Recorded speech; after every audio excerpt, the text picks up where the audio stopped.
50 సంవత్సరాలు ఏళ్తామని కూడా ఈ సందర్భంగా కూడా మరి గట్టిగా కూడా చెప్తాను. కాబట్టి ఎవరు కూడా వైఎస్ఆర్ కాంగ్రెస్ పార్టీకి సంబంధించిన ఏ కార్యకర్త వెంటికి కూడా పీకలేడు అని చెప్పి కూడా ఈ సందర్భంగా చెప్తాను. ఇది ప్రతి ఒక్కరూ గుర్తుపెట్టుకోండి, ఒక్కటే గుర్తుపెట్టుకోండి. ఈసారి జగనన్న 2.0 కొంచెం వేరుగా కూడా ఉంటుంది. ఈసారి జగనన్న 2.0 కార్యకర్త కోసం ఎలా పనిచేస్తుందో కూడా చూపిస్తుంది. ఇది మాత్రం నేను ఖచ్చితంగా చెప్తా ఉన్నా. ఎందుకనంటే జగనన్న 1.0లో బహుశా కార్యకర్తలకు నేను అంత గొప్పగా బహుశా చేయలేకపోయి ఉండొచ్చేమో. ప్రతి పథకము ప్రతి విషయంలోనూ కూడా మొట్టమొదటిగా ప్రజలే గుర్తుకొచ్చారు. ప్రజలకు మంచి చేయడం కోసమే నా టైం కేటాయించా, నా తాపత్రయపడ్డ ప్రతి విషయంలోనూ దానికోసమే అడుగులు వేశా. కానీ జగనన్న 2.0కి వచ్చేసరికి మాత్రం చంద్రబాబు నాయుడు కార్యకర్తలకు పెడతా ఉన్న ఇబ్బందులు చూసా, కార్యకర్తలు పడతా ఉన్న అవస్థలు చూసా, కార్యకర్తలు పడతా ఉన్న బాధను గమనించా. వీళ్ళ కోసం గట్టిగా మీ జగనన్న ఉంటాడని సందర్భంగా గట్టిగా చెప్తాను. విజయవాడ లాంటి కార్పొరేషన్లో కూడా 49 స్థానాలు మనం అప్పట్లో గెలిస్తే తెలుగుదేశం పార్టీ కూటమి వీళ్ళకు వచ్చిన స్థానాలు 14, కమ్యూనిస్టులకు వచ్చింది 1. ఈ 49 స్థానాలకు మనం గెలిస్తే 64కు గాను వాళ్ళకు కేవలం 14 స్థానాలు ఉన్నప్పటికీ ఎన్నికలు అయిపోయిన తర్వాత రోజు నుంచి రకరకాల భయాలు, రకరకాల ప్రలోభాలు అదే పనిగా పెడుతూ ఒక 11 మందిని మాత్రం భయపెట్టో ప్రలోభాలు పెట్టో తీసుకోవడం జరిగింది. అయినప్పటికీ 38 మంది నిఠారుగా నిలబడ్డారు అని చెప్పడానికి గర్వపడతాను. ఎందుకు ఈ మాట చెప్తా ఉన్నాను అని అంటే దానికి కారణం కూడా ఒకటే.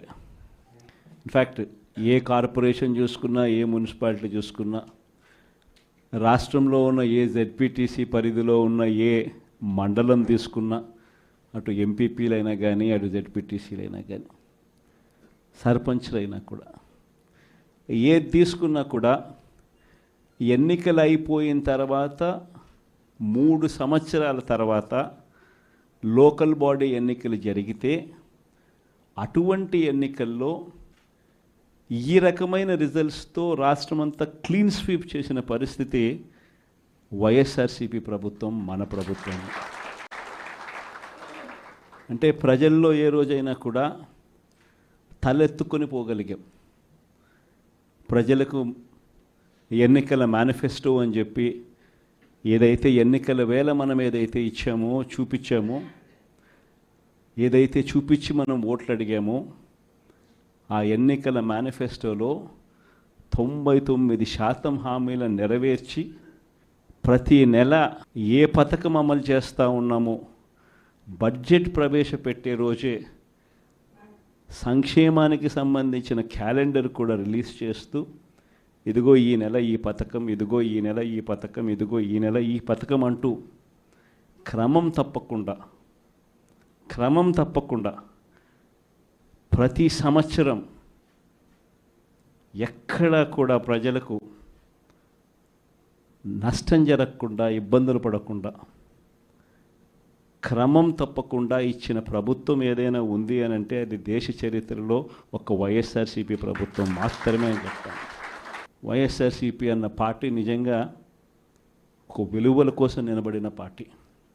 నా దగ్గర నుంచి మొదలెడితే ప్రతి కార్యకర్త కూడా, ప్రతి గ్రామ స్థాయిలో ఉన్న కార్యకర్త కూడా కాలర్ ఎగిరేసుకొని ఇది నా పార్టీ అని చెప్పి గర్వంగా చెప్పుకునే వాళ్ళకి ఏదైతే మనం చెప్పామో అది చేసి చూపించిన తర్వాతనే మనం ఓట్లు అడిగి గెలిచాము. కాబట్టి ప్రజల దగ్గర ఏ రోజు మన విలువ తగ్గల. కానీ ఎన్నికలైన 9 నెలలు కూడా తిరక్క మునిపే ఈరోజు ఏ తెలుగుదేశం పార్టీ కార్యకర్త కూడా గడప గడప అంటూ ప్రజల ఇళ్లకు వెళ్ళే పరిస్థితి ఏ ఒక్కరికి కూడా లేదు, ఎమ్మెల్యే దగ్గర నుంచి కార్యకర్త దాకా. కారణం, ఏ గడపకు వెళ్ళినా కూడా వీళ్ళు ఎన్నికలకు ముందు ఇచ్చిన వీళ్ళ మేనిఫెస్టో సూపర్ 6లు సూపర్ 7లు ప్రజలు వీళ్ళకి ఇలా చూపించి ఆ ఇంట్లో నుంచి ఒక చిన్న పిల్లాడు బయటకు వస్తాడు, నా 15,000 ఏమైంది అని అడుగుతాడు. ఆ ఇంట్లో నుంచి 2 పిల్లలున్నా 3 పిల్లలున్నా ప్రతి పిల్లాడు బయటకు వచ్చి ఆ తెలుగుదేశం పార్టీ ఇంటికి వచ్చిన తెలుగుదేశం పార్టీ నాయకుడిని కార్యకర్తను ఆ పిల్లాడు కూడా ప్రశ్నిస్తాడు, నా 15,000 ఏమైంది అని. వీళ్ళింటికి పోయినప్పుడు ఆ పిల్లల తల్లులు ప్రశ్నిస్తారు, నా 18,000 ఏమైంది అని చెప్పి. 50 ఏళ్ళు నిండిన వాళ్ళు వచ్చి ప్రశ్నిస్తారు, నాకు 50 ఏళ్ళకే పెన్షన్ ఇస్తానన్నా నా 48,000 ఏమైంది అని చెప్పి. అదే ఇంట్లో 20 ఏళ్ళ పిల్లోడు, ఆ పిల్లాడు వచ్చి ప్రశ్నిస్తాడు, నాకు నెలలన్నా 3,000 ఇస్తానన్నా 36,000 ఏమైంది, నా 36,000 ఏమైంది అని. అదే ఇంట్లో బహుశా విజయవాడలో కొంచెం రైతులు తక్కువేమో కానీ కొంచెం గ్రామీణ ప్రాంతాలకు పోతే రైతులు కూడా కండువా వేసుకొని వచ్చే ప్రతి రైతు కూడా నా 20,000 సంగతి ఏమైంది అని అడుగుతాడు. ఇలా ఏ ఇంటికి వెళ్ళినా కూడా తెలుగుదేశం పార్టీ నాయకులకు కానీ కార్యకర్తలకు కానీ ప్రజలకు సమాధానం చెప్పుకోలేని పరిస్థితుల్లో వాళ్ళు ఉన్నారు.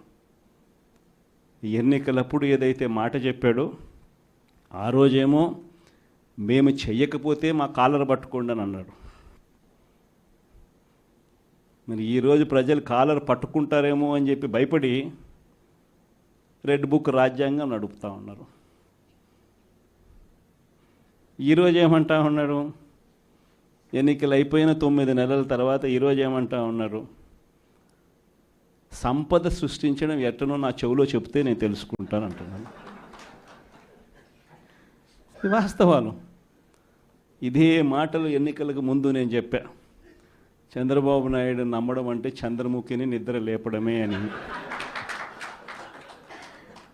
ఇదే మాటలు నేను ఎన్నికలప్పుడు చెప్పిన, చంద్రబాబు నాయుడు నమ్మడం అంటే పులి నోట్లో తలబెట్టడమే అని చెప్పి. ఇదే మాటలే నేను చెప్పా. మేనిఫెస్టో ప్రజెంటేషన్ చేసేటప్పుడు ఇక్కడ ఇలా నిలచుని ఇలా మేనిఫెస్టోని ఇలా చూపించా.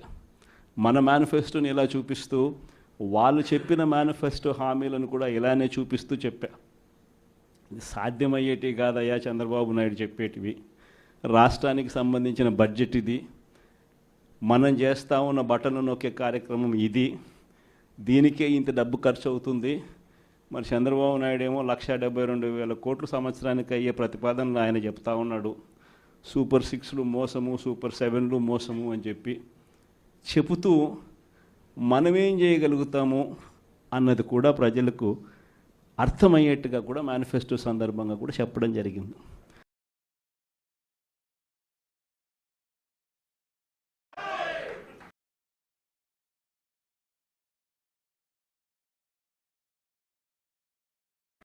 ఈ రోజుకు